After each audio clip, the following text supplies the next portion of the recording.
एक बागबान, खटे अनार और ऐसी ईमानतदारी की नाम जाहिर होने से पहले ही छोड़ दिया। ये वाक़ा हमें दियानत का असल मानी सिखाता है।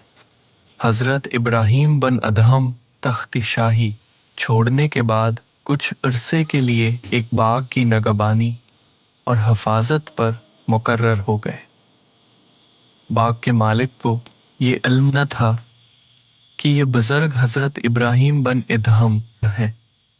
एक दिन बाग का मालिक अपने बाग में आया और हज़रत इब्राहीम ये से कहा, जाओ कोई मीठा इनार तोड़ कर ले आओ।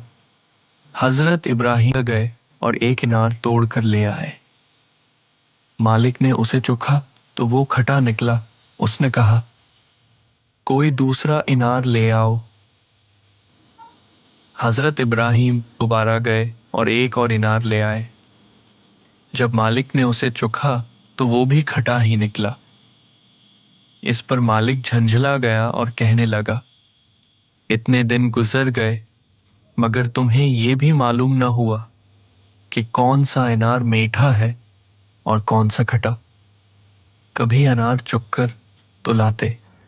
हज़रत इब्राहीम बन अदहम ने नहायत सुकून से फरमाया, आपने मुझे इस बाग पर इसलिए मुकर्रर किया है कि मैं उसकी हिफाजत करूं, न इसलिए कि मैं उसके अनार खाऊं और उन्हें चुगता फिरूं। ये बात सुनकर मालिक बेअख्तियार कहने लगा, वाह सुभान अल्लाह, ऐसी परहेजगारी और तक़वी तो किसी आम आदमी में नहीं हो सकता। आप जरूर हज़रत इब्राहीम बन अदहम हैं। हज़रत इब्राहीम ये सुनकर फौरन वहां से रवाना हो गए।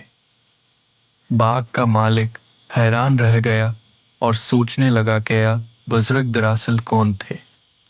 सबक: अल्लाह के नेक बंदे नहायत मानतदार होते हैं।